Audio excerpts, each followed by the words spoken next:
Well, hello there. So, it's been a minute since I've uploaded a video or anything about my mobility scooter and that I built, and as you can see, it's changed quite a bit since the last little video. My phone broke, or I had lots and lots and lots of footage of the upgrading process and the different iterations of rear wheels I've gone through.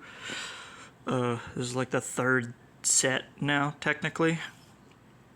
And, you know, third size, really, because it started with a 26, then went down to 16s, and now it's at 20s. I keep changing it out. 20 was the goal all along, but, like, for getting these it took a while, so I ran those 16s on it. Those are solid rubber tires. Those are solid rubber, but they're a harder compound. Those are actually like regular tires, apparently just filled with like liquid silicone that hardens in them or sets up in them or something. But those are pretty grippy. Those ones are not. I wish I could find that compound or that method to fit these rims, which I might have just stated the way to do that. Just liquid silicone, fill it, keep it spun up, you know, for a little while. Low RPMs or maybe high RPMs, or I don't know. So it can cure. That might be how they do that. I have no clue. Then again, it might just be a rubber tire over a silicone insert that's in there. It's all kind of wedged in there. Anyways, I'm rambling.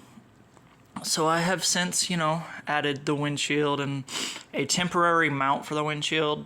I don't like the mount, but it'll hold it up for now. I ran out of welding wire, and that was just to get everything in place. And then, a roof. I sacrificed the coffee table. This thing, if you saw the other video, this thing's pretty much just built out of whatever I can get my hands on. So, yeah, the loop, the oval shape there's two of them. They're a smaller one, which is this one, slightly smaller in all dimensions, barely to fit, because it was this one underneath, and that's the one that held up the big sheet of glass that is over there by my cat. So, yeah, those are Power Wheels wheels and my old lawn cart or garden cart wheels that are worn out, and bearings and things. And yeah, that's the glass to the coffee table.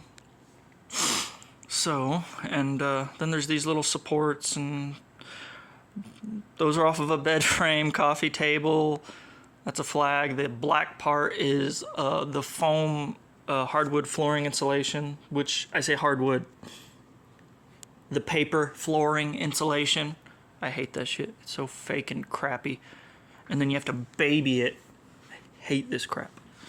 But whatever, that's what I had, and so to kind of protect it and make it look a little better, I put a flag over it, just in case a stick or something fell on it while I was riding. I don't know, from a tree.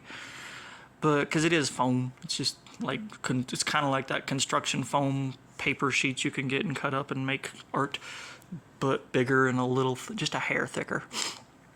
It's kind of fragile, so there's a flag kind of hot glued around it just for now, temporarily, until I get something big enough to cover the roof properly. But I got my backpack back there. That's a seat off of a wheelchair. I might put the headrest back on it. Oh gosh. Anyways, I might put the headrest back on it. It comes with a headrest. It was one of those kind of wheelchairs. I have two of them. There's one way over there for parts and one way over there for parts. I've got some parts off them. I still need to finish breaking them down. The fasteners alone, the hardware alone, the nuts and bolts, that saves a lot of scavenging and money, whatever. Hardware is expensive, especially quality hardware. So those come with a lot of good nuts and bolts and washers and things. And then the aluminum, and then there's some steel in there, a lot of aluminum, mostly aluminum, but one of them is built a lot beefier than the other, so it's got a lot of steel mixed with the aluminum, so where it needs the beefierness, it's using steel instead. So I like that one more for parts, because it's just got better parts that I can use and weld to. But yeah, so I've since added that little front fender bit, which I planned on adding all along. It just took me a long time to get around to it. It's just hose clamped on for now. Like, there's slits cut in the aluminum on the top and bottom there. And then the hose clamp, I had to, like, finagle it and make flats on it and things so it could, like, clamp properly. But yeah, it just goes around the frame. I was supposed to bolt it on, and have welded tabs on the frame for it. Never got around to it, so I just kind of hose clamped it on. And yeah, so yeah, that does, like, twist a bit. that shitty mount, because everything comes to this point, right? So it's all able to, and that's all temporary. It's not too floppy, like it works plenty good enough. And I have dual headlights now, dual blinkers. My horn is mounted up front.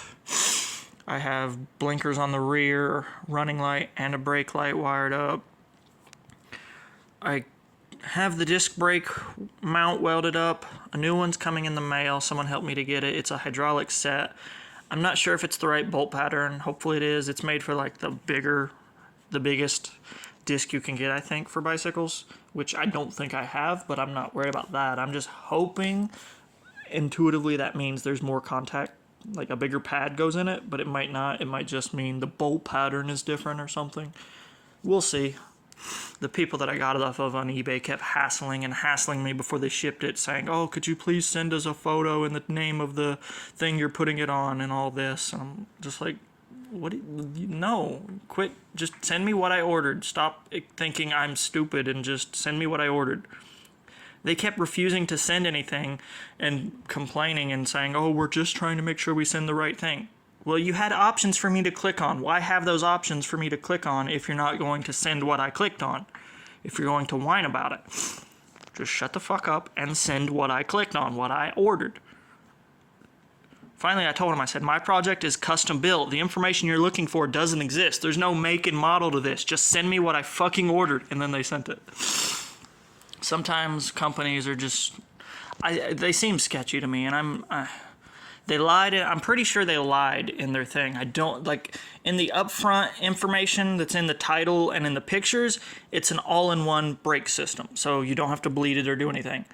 But then in the fine, I literally kid you not, like in the fine print at the bottom of the description, it says that, like, it beats around the bush in saying that they might be disconnected for convenience of routing stuff or whatever. Like, I don't know if it means they are going to be or not, but that's annoying because I don't have brake fluid. Like, I ordered it because it was supposed to be an all-in-one unit with a built-in switch for the brake lever to activate the brake light. Sorry, I'm about got the hiccups. But yeah, it's supposed to be a really good hydraulic set for e-bikes, and it's for the front. And as you can see, my rotor is on the wrong side, right? But it is still, the mount is the same. Like, imagine where a rotor is on on the front of a bike normally. Just like turn that around backwards and it's correct. Like, the mount is still, it would be on the other side but on the back of the frame. Well, if you turn that around backwards, it would be on the other side and on the back. So the mounting doesn't matter. It's all correct. It's just, this does, grab harder if you run it in reverse. So there is a specific reason to why they're mounted on the back side over there. It's just, it was more convenient to do it that way because at the time I put this on this way because in theory, the geometry of the little aluminum spokes of this wheel, in theory, it can take more of an impact. And I was driving this off-road at the time because I was homeless. And so in theory, the way these arches are for these little spokes, when you hit like a bump or a rock, they can take more of an impact without risking them snapping with the direction it's going now, in theory. I don't know. I never hit a bump hard enough. Like, I hit a lot of bumps, but like I didn't go full force into anything. And so I don't know. But I do plan on switching it around. Probably just undoing, because I plan on changing out the handlebars. Maybe I'll just wait and get a different set of forks. I don't know. I'll probably test it out to see if, because the dropouts are forward from the bars there, the forks. So by a few inches where the axle sits. So if I flip it around, it would put this side of the wheel lower and further back. So is that, because this this point here where it almost contacts the wheel is like right at the crest, like right at even, as you can tell with the wheel. So does that fact that it'll put it a little lower clear it or not? I don't know, because it does put it back further as well. So I do want to test that, just flip around that, because it's just a straight fork with no suspension. So flipping that around won't hurt much, and it'll give me, what is that, negative caster? So I'll still have caster going this way, and then that bit will give me, I think that's called negative caster, in some cases that helps. It's not that bad of a deal. And with the amount of rake that I have on here, which isn't much, yeah, I don't think it'd be a bad idea to do that. And it would put my rotor on the other side to where it's spinning the other way, and it would grip a little better. So that just means, and actually this thing seems to give me full power in reverse, so I might not need to plug in the autos, the wires for that, where it switches directions automatically, and you have to do the thing with the throttle. But I don't know. Like, it doesn't matter which way I put the wheel. It's just, this is the way it spun automatically anyways, and then I thought about it. I mean, it's just 2 wires you plug in for a moment, hit the throttle if it's going the right way, unplug it. If it's not, stop, hit the throttle again, and it'll switch, and then unplug it. Either way. So, and then it saves that direction. But yeah, just at the time, it seemed like this was the better way to mount it. It looks better to me anyways. I don't know, I like that, because I feel like those are catching more air and helping keep it cool in that way as well. I don't know, could just all be in my head, but whatever. I do intend to switch it around, because, you know, I have noticed that when I go in reverse and slam on the brakes, it'll just lock that tire up easy. But, you know, in forward, you know, I have to lightly hit my brakes and stuff, and kind of, I could probably lock it up. It takes a lot more force on, like right now with a cable setup. It wears out parts easy, stretches cables, and I'm temporarily, I did have a metal brake lever on there, aluminum one, but it didn't have when I added the brake light, I didn't want to do the janky thing I did a long time ago and like hot glue momentary switches to the bottom of the levers and then a stopper to connect. You know, I didn't want to do all that crap. Well, it wasn't hot glue. It was like JB Weld putty or something. But either way, I didn't want to redneck it as much this time because so much of this is already janky. So I just used what I already had, and that was a plastic brake lever off of like a electric scooter, a stand-up one. A smaller light-duty thing.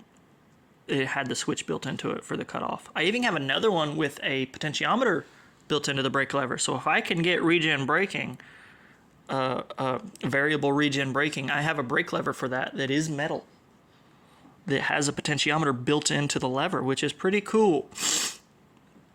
So I just don't have regen braking on this one. I've taken it apart twice already in hopes to find and figure out how to even activate regen braking at all, if just for the like motor force to put drag whenever I cut off the throttle and it starts dragging on the motor.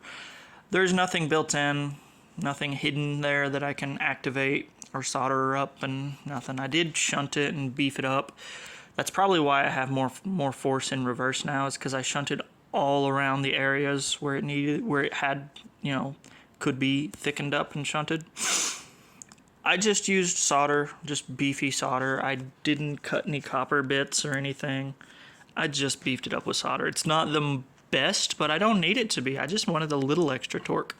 I'm not trying to blow my controller or anything. I just wanted a little more torque off the line, and even though this thing's a front-wheel drive and does burnouts, I have plans for that. I have lots of plans. But yeah, I just wanted a little more, just to do it, just to see if it would help out a little bit. And it seems to have a little more torque. So, I mean, it was running at like somewhere around 30 amps before. Potentially, I might be able to double that now. I don't know, without blowing MOSFETs and things. Who knows? The battery is like, it can handle up to like 60 amps. So it was just a controller was, so I built this system to have a battery beefy enough to do whatever I needed to do. And then the controller was like half the capacity of the battery. And then the motor was like, what is that? It's technically rated at 1,000 watts, I think. So, and I'm pushing 3,000 through it at times whenever I'm really getting torque, you know, going uphill, pulling a heavy load, whatever. Whenever it's really giving it full force, that's giving it around 3,000 watts. 15, just cruising, light duty, around there. It's hard to tell because I lost my little amp meter that I could just put in line with the battery and things. So I can't really calculate how many watts I'm using at any given moment anymore until I get another one of those. My shitty voltmeter doesn't do it for DC. It lied when I bought it. I literally only bought that clamp style voltmeter because it said it did DC amperage. Nope, it does not, just AC. which pissed me off. Because you can get a $5 voltmeter that does all the same other stuff, and then just use it for those things. Like, an amp meter is what I need. A universal clamp style amp meter. The one I had, though, that I was using on another project was not universal and it was not clamp style. You literally had to splice it in. Like, it was just a ring that you put in on the positive side. And you literally had to be able to disconnect one line, your positive line, to put it in. So it meant cutting wires and resplicing wires a lot to use it, which was annoying. But yeah, so that's why. Anyways, so yeah, I've put the secondary switch cluster on there. I think I'm going to cut my handlebars down shorter. I hate these handlebars. They're welded on now because the original mount on the top broke. Let's just get up and show you guys some stuff. Ugh, my legs are sore. Anyways, so yeah, this finally works again. I made its own little power source for it. It probably won't turn on inside. It's got a link to the satellite, and there's like 2 more stories of apartments above me, so it probably won't link to the satellite.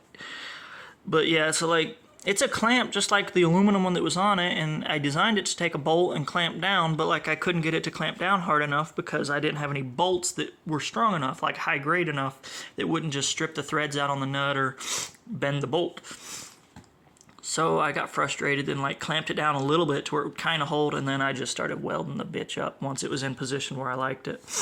And it works. It's still you can still access the head or the long bolt nut thing and take it out. So that's, I can still take it out and stuff. It just makes this all one unit now, the bar and the handlebars. Yeah, I was working on it, doing stuff with the windshield, and then trying to change the position, like the angle of the bars, to figure out what position would be best to give me the most amount of steering, but yet have the windshield still slanted back just ever so slightly, because I didn't want it to be straight up and down. So I wanted to know how far out from the front I needed to mount it. I wanted the handlebars to be a relatively center of these, wind guards here or whatever. They're actually slightly lower than I wanted them, but they're still in there, so like they still function. Actually, when you're down here, yeah. See, it's kind of annoying mounting stuff and doing it that way, but I do have big plans to change things. So yeah. This is just like a little face mask that I'm using as a little sack to hold the 2 little 18650s. They're wired in series, I think, or no? They're wired in parallel. Those 2 are wired in parallel. And they both have their own actual little BMS chip on the side, the outside, so I can confirm they have, like you buy some 18650s and they'll say, oh, they got a built-in BMS, and you get them and it just looks like a normal S18650, so you don't know if you got ripped off or not, unless you take it apart and then buy another one after you've tested it and taken it apart. But these ones actually have BMSs, both of them, on the outside of them, so I just wired them together in parallel. This isn't what I use to charge them. I use a different cord to charge them because it has the cord that came with that RC car, because one of the 18650s came out of that RC car, and its little charging cord just plugs into regular USB, but the cord itself has like a little smart chip in it that like cuts off power on its own and has a little red light in the cord, like in the little USB bit that cuts off, so you know when it's charged and whatnot. So it was just a lot better to use that, and then this is also just in parallel with that charging cord. Because that's what this freaking requires. And I didn't feel like this time I just didn't feel like installing, a 5-volt system right now. So it just kind of has its own little 5-volt power. This does not work for phones. I've already, like on my tablet and everything, it gives me an error, says that it's not plugged in correctly or some shit. I don't know why. It works for the dummy systems, though, that don't have any smart stuff. I don't know. But that's all I that's all I made this to power to begin with. I did test it on my tablet just for fun to see, because that's 2 18650s, and on my phone, like, enough power to recharge them, but like, yeah, I only need it for that. And then it just kind of hangs there when I'm not using it. And then, since I'm only using it for that, it should be far and few between charges. I still gotta loom up stuff, like, what the oh. Anyways, I still gotta loom up stuff, like I gotta undo zip ties eventually someday, and then like, I'll get little loom, I guess, and loom up stuff properly. All the wires for this. I took the original looms off so I could easily access stuff, and I think I wrapped some tape here because it looked better. Or no, there was a fray in a wire there, and I spliced it and fixed it, and then had to make sure it was stronger and not going to come apart. But yeah, so this is still the desk chair seat that I found in the middle of the woods. I have since scrapped the backrest to it, but like part of it's still there. It was pretty good, thick, strong plywood in there. So whenever I got the wheelchairs, and one of the wheelchairs had the better backrest and has the attachment for right here. All you gotta do is turn a lever and loosen a thing, and then drop a bar down in there that has a really nice headrest and everything. And it's adjustable in height and position forwards and backwards and all that, the headrest is. But yeah, so I, took off all the foam, cut it down to size to be just wide enough, because there's like a bit of a flat, like a 4-inch wide flat on the back of this aluminum seat pan or whatever. Backrest. I keep getting stomach acid come up. So yeah, for now it's just bolted in at the bottom, and this the cushion bit comes off of it. It's just velcroed on, and then it kind of slips over really tight. So yeah, so it's just bolted in back there. And then for now up here, it's just I think it's just 2 wood screws and then spacers to give it that similar position to what the old seat was. Somewhat, and then yeah, it still angles forward, that's a good bit of out of the wayness for accessing the backpack, which is just kind of hanging there. Might get changed someday, but that's actually quite decent for now. I still need to like finalize and like paint or seal up that wood, but whatever. And yeah, that's drawer rails for like little bits of support. These are off of a bed frame. This is part of the, the axles holders and stuff off of the wagon there. But now it's just a center axle, a single axle and stuff, and it pulls so much better. But yeah, I cut off the hitch mount, so which is annoying, but changing the size of the wheels changes the angle of the whole frame, and it had the hitch mount with the 16-inch wheels. It had the hitch mount pointed down and like too close to the ground. So when I was running the 16s, I cut it off. And now that I'm back on 20s, it probably would have been fine with the 20s, but like too late. So yeah, I cut it off. And for now, I've got this to lock the axle from spinning, because these 2 wheels, finally, I ground down and got rid of that stupid ass bit that was in the way, so I can slip a normal wheel all the way on over here for this was a pedal trike axle, so it was designed for one side to lock into the wheel. I hated that because it meant the axle had to spin, and this thing's been abused. The axle is not straight, it's pretty bent. So I had to get over the bentness. I had to remove the inner bearings just so it had room to wobble in there without screeching and binding. But yeah, I took the grinder, and it took forever, like a whole day, slowly grinding down and getting rid of that, so I could slip on, the axle or the wheel all the way. Shimmed it up pretty good with washers and things. Now they're on there all the way, and they spin pretty good. And yeah, so now the axle is temporarily bound from spinning with this. It's just a thing off of one of the wheelchairs that happened to clamp onto the axle pretty good, and then it's just going through a piece of this. That's temporary. Later on, I might actually bring a bar going from here to that bolt hole there. And for my hitch mount, temporarily, it's a shit ton of this toe strap, or not toe strap, the ratchet strap, through just a random chain link piece it's welded chain link, it's not pressed. So yeah, it's kind of hard to do, but yeah, I run the hitch pin thing through that. But that's just temporary. Still working on stuff. Slow going, Ran out of welding wire or whatever. I don't have any money.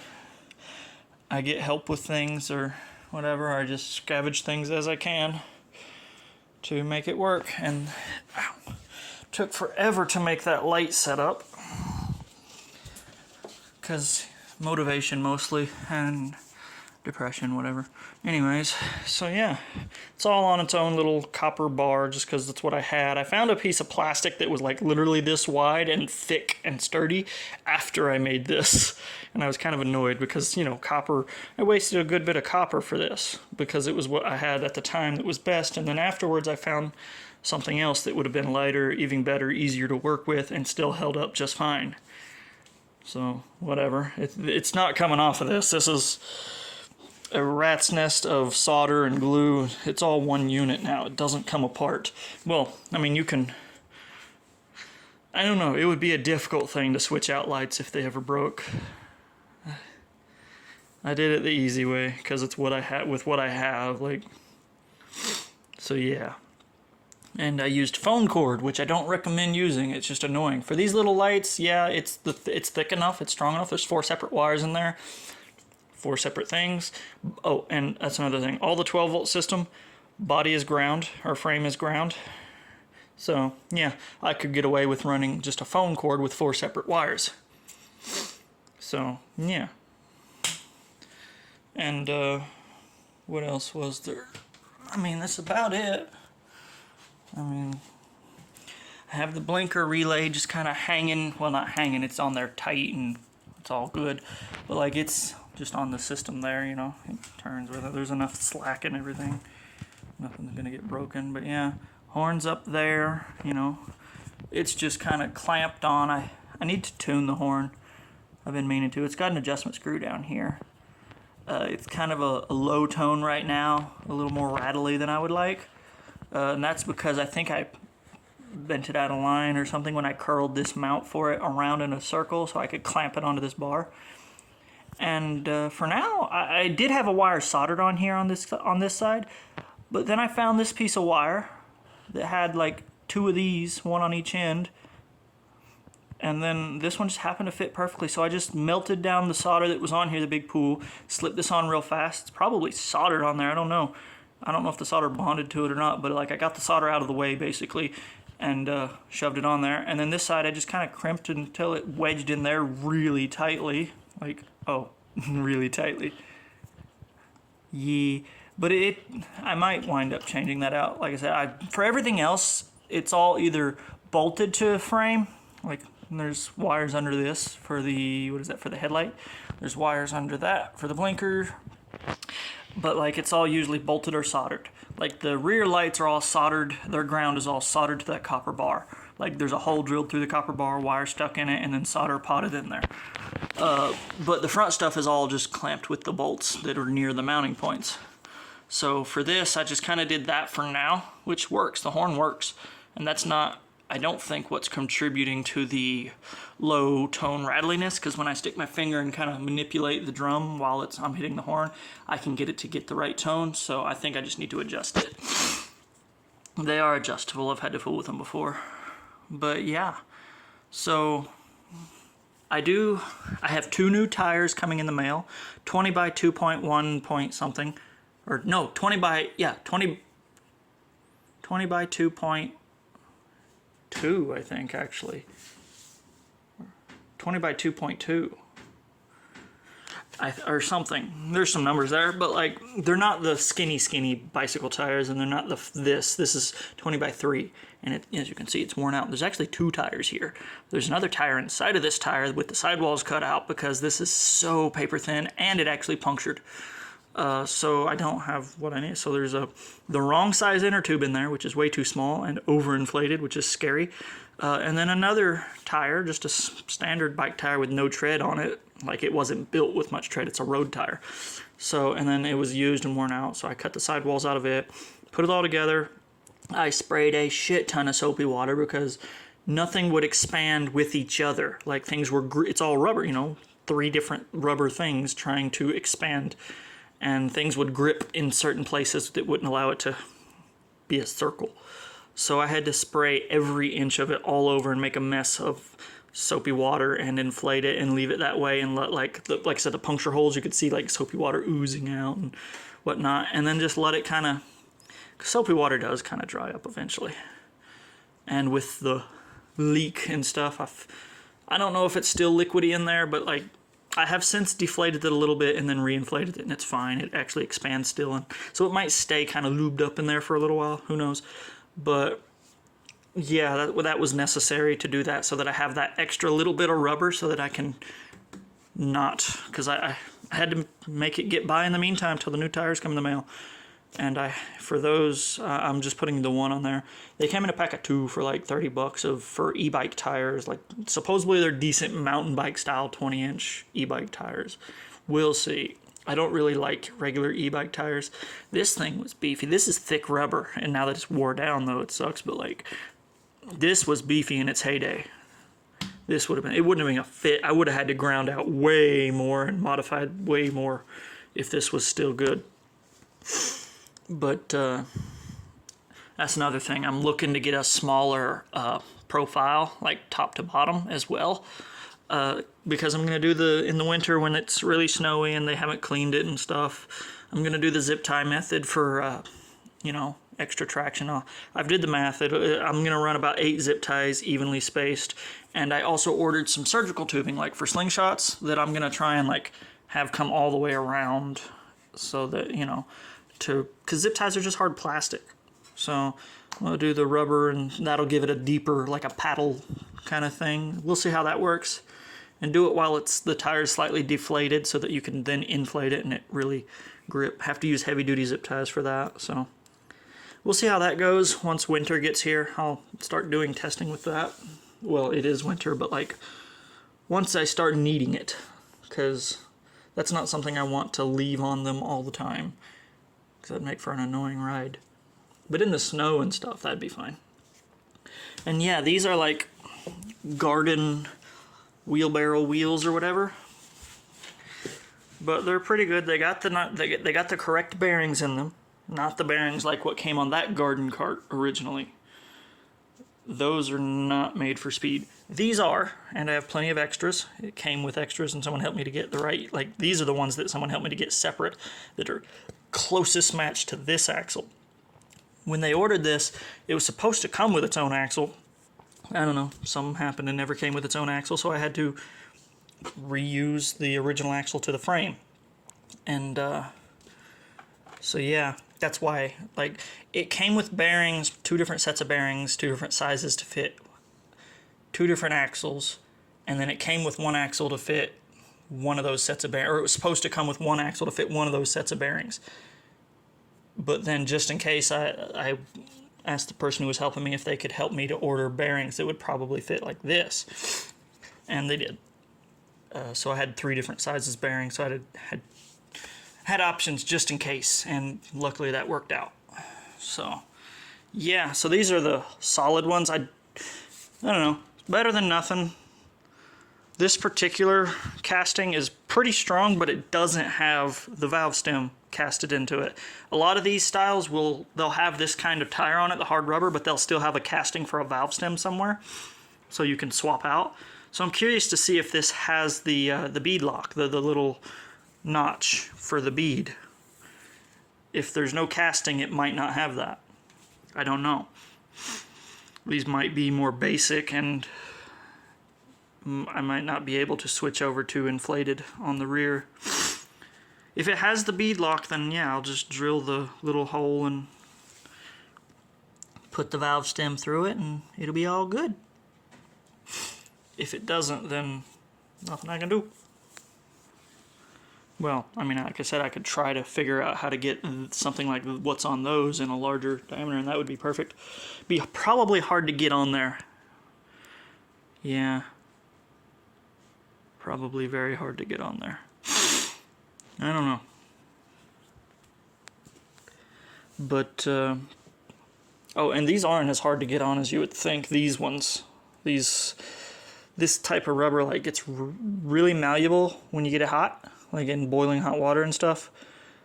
But I took a quicker route than that, because I had one for the front, and I put it on for a little while, and it was just too rough, and I felt like I was going to snap an axle or break something. Like, if I was still off-road, it probably would have been fine and not noticeable. If I was still homeless and living in, like, the sand and the dirt and stuff. But on the road, it's just too rough. On the front, anyways. On the back, it's still pretty rough, but, like, I don't know, I'm less worried about this setup back here snapping some aluminum parts, you know, than I am up here, because this is my main drive. I don't want it to break. So yeah, I had it on there, but like to get it on, I just took my torch, my little green tank and the little torch head that goes on it, and I just, from a distance, you know, because I don't have a heat gun, right? A heat gun would be better, and then you could really be adjusting the temperature and whatnot, so you're careful. But like I just took, you know, the torch as a heat gun, but not directly on it, you know, at a distance, so I'm wasting a lot of propane, which is annoying. That's why I want to get a heat gun eventually. But yeah, that's what I did to get the front one on, is just kind of heated it up and kept doing that, and it went on a lot easier. There was still some sweating involved, but a lot easier than all the other YouTube videos showed. So I highly recommend using a heat gun or a torch if you have to, but the boiling water method of like putting it in the bathtub or a tote and boiling hot water over it and then putting your gloves on and then trying really quickly, it cools down way too fast. So you have to have like an active heat source that you can keep heating the sections as you're going around. Like it cools down way too fast. You would have to get it so fucking hot. Like this thing loses the heat a lot faster than you would think. So yeah, having an active heat source to do it as you're doing it is a lot better. I recommend that. And yeah, so this cable here, the gray one, is actually out of my old RV. It's what went to the controller and stuff for the air conditioner on the roof. So it had a lot of wires in it. It's one of the sections of it. The air conditioner was no good. So that runs a lot of stuff, you know, and then the phone wire helps with saving on space. So basically I tried to make it as small of a wiring loom as possible with what I had anyways. I'm sure if I had better stuff, if I had the money, I could get something that's like the same or similar diameter to this, or just these two together, the diameter wise, and have way more cables for signal stuff that doesn't need high amperage or anything. But, you know, I used what I had, and I feel like I did a good job getting the loom to be as small as I could. Because I've had them to where the loom was like that big around before. The wiring harness. Like, it was crazy. That was on, like, either my 36-volt motorized bicycle that I did, like, I think it was, was it Grubhub or DoorDash? I don't remember. Either way, that might have been on that, or on the electric, you know, motorcycle thing I built out of a downhill frame, a cheap downhill frame. I don't recommend getting it. It was designed to look and emulate a downhill frame, but if you used it for real downhill mountain biking, you would die. I literally put it on some whoops, not necessarily within the rules of the bike park, but I put it on some dirt whoops, you know, the up and down waves, and yeah, it freaking, because it's all rear wheel drive and all the weight is in the back pretty much, it up the whoops. Well, I was doing good for the most of it, but then whoop, one of them, I guess the little up bit was just too much, and that front tire just, by the time, you know, my back wheel keeps coming up and over the other bit, but my front tire is just kind of staying up, you know, and I was standing up with it, and so like that's that much more weight coming this way, and so it just, but I did manage to start to put it down, but by that time it comes down at an angle, and literally I crashed into a bush and bent the forks in the front wheel, bent the rear wheel, the rear hub motor, I bent the rim. And so, yeah, luckily I had another bike, well actually the 36-volt frame, the one I had used for the 36-volt version, I had that frame which had similar forks on it, but just a different style bearing setup and whatnot. It had this style. The other one had the more traditional modern style. The mountain bike frame had the modern style with the, you could just clamp your head tube on, or your, you know, clamp the handlebar stem mount on. This one, it goes down in the tube, and that's what I wound up replacing the bent setup with, is this kind, but it still had suspension. It was actually the same color scheme and everything, which was cool. so you could hardly tell the difference. It just meant that, you know, it wasn't I couldn't tighten it up, otherwise it would bind because it wasn't the right setup. But it was a good temporary, and as long as that was on there and I didn't like lift the front wheel too bad, I mean, all the pressure's down. It was fine. It wasn't going anywhere. But like, yeah. After that, I had to baby it. I was able to ride it home, or back to the RV anyways. It just sounded horrible because it was like high quality, really good front tires, like really knobby, but with it warped and bent, it was really like you could not wedge anything between the rim or the tire and the forks. It was pushed hard. So, but the motor had enough power to get over all that friction and limp me home without blowing a tire. I was only like, I don't know, 100 yards from where the RV was parked, so it wasn't too terrible. I was bruised up for a few weeks, but that's okay. Yeah, because I did the whole thing when it finally came down. I went forward and the bars went into my legs, and yeah, so my legs were pretty sore. But yeah, so I've wrecked a bike a time or two. Never wrecked this thing yet. Although I have laid it on its side, but I don't consider that a wreck. I was going too dang slow and just off-road and terrible terrain, and it's a trike, so, you know, when you're leaning the thing over trying to go between these two little tiny berms, and, you know, and you can't really go center because, well, then the two back wheels get hung up on both berms if I try to put the front drive wheel center of it.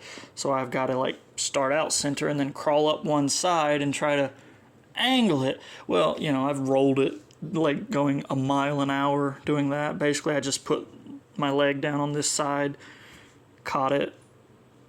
It did like lay all the way over, but like it didn't do any. I don't consider that a wreck. I consider that annoying because this thing's not very off-road capable as far as technical stuff like that. But with a knobby tire, even though it's a front-wheel drive, this thing can go just fine off-road. It did. It's just the technical trying to get into, you know, it's not a rock crawler, it's not a mountain thing. So, yeah. Anyways, I've rambled enough. I have tidied up the wiring. Temporarily, I've got these cheap zip ties. I don't anticipate them lasting very long, so they'll get replaced. I used to have, like, copper wire, like house wire for in the wall, solid copper wire. I might do that again. I might get better zip ties. I don't know. But yeah. So I did try to tidy up the wiring a bit on this thing, which I think I did, you know, as best I could. It's not back there close to the axle anymore. This used to be facing the other way, and all the wires were just kind of here, and I was always worried about them wrapping around the axle when it was spinning. Yeah, here's where the body is, or a frame is ground, is right here. There's a washer with a concave bowl in there.